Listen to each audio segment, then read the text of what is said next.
బాధ్యతను నువ్వు నెరవేర్చకుండా పారిపోయి శాసనసభకు రాకుండా ముఖం చాటేసి ఇంకెక్కడికి వెళ్తావని నేను అడుగుతున్నా. మీకు 39 మంది ఎమ్మెల్యేలను ఇచ్చి ప్రతిపక్ష నాయకుడు హోదా ఇస్తే సభలోకి వచ్చి సమస్యల మీద చర్చించకుండా పారిపోయి ఈరోజు మీరు ఏ రకంగా ప్రజల ముందుకు వస్తారు, ఏ ముఖం పెట్టుకొని వచ్చిండ్రు? ఈరోజు నల్గొండ జిల్లా ప్రజల్ని మీరు ఏం వంచడానికి ఈరోజు అక్కడికి వెళ్ళిండ్రు? ఆయనకి ఇప్పుడు మళ్ళీ ఫ్లోరైడ్ బాధ గుర్తొచ్చింది. ఎందుకంటే కుర్చీ పోయింది కదా, కుర్చీ పోగానే కేసీఆర్కు గుర్తొచ్చేది నీళ్లు, నల్గొండ జిల్లా ఫ్లోరైడ్ బాధితులు. ఎంతసేపు అయ్యా వాళ్ళ బాధల పునాదుల మీద అధికారాన్ని ఎక్కాలని ఆలోచన చేస్తున్నావు?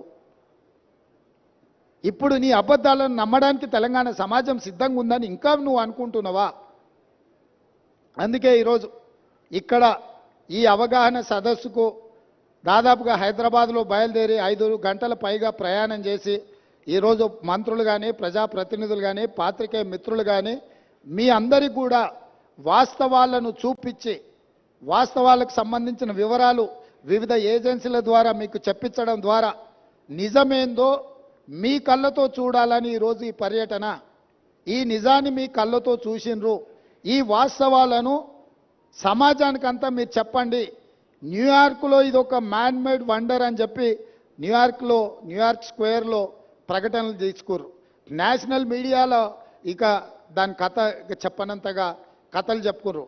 అందుకే నేను నేషనల్ మీడియా వాళ్ళని కూడా ఈరోజు రిక్వెస్ట్ చేస్తున్నా, మీ నేషనల్ మీడియాలో చూపించండి కుంగిపోయిన మేడిగడ్డను, పగిలిపోయిన బ్యారేజ్ను, దోపిడీ జరిగిన నిధులు, అదేవిధంగా విజిలెన్స్ అండ్ ఎన్ఫోర్స్మెంట్ ఇచ్చిన నివేదికను, నేషనల్ డ్యామ్ సేఫ్టీ అథారిటీ వాళ్ళు ఇచ్చిన రిపోర్ట్స్ని, టెక్నికల్ అండ్ అదర్ ఇష్యూస్లో వాళ్ళు ఇచ్చిన నివేదికలను అన్నిటిని కూడా మీరు చర్చకు పెట్టండి. మేము చంద్రశేఖరరావు గారికి మళ్ళీ ఈ వేదిక మీద నుంచి నేను ఆహ్వానిస్తున్నా, మీరు శాసనసభకు వచ్చి నల్గొండలో ఎవడు లేని దగ్గర ఏదేదో మాట్లాడు కాదు. మీ గౌరవాన్ని మేమేం తగ్గించం. ప్రధాన ప్రతిపక్ష నాయకుడిగా సభలో మీరు తెలంగాణ సమాజానికి ప్రయోజనం చేకూర్చే ఏ సూచనలు ఇచ్చినా ఈ ప్రభుత్వం వినడానికి సిద్ధంగా ఉంది. రేపు ఉదయం సభకు రాండి దయచేసి.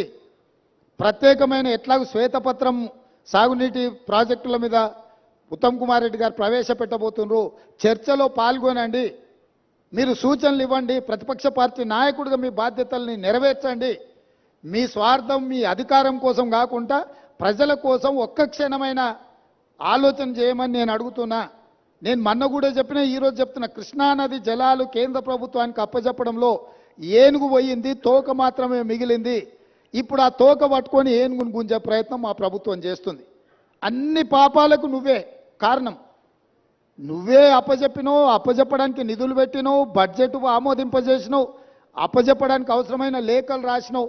ఇవాళ తోక మిగిలింది, ఆ తోక పట్టుకొని మేము గుంజే ప్రయత్నం చేస్తుంటే ఇక చూసిరా ఏనుగును కూడా టీఆర్ఎస్ కాపాడితే కాంగ్రెస్ వాళ్ళు కేంద్రానికి అప్పచెప్పారు.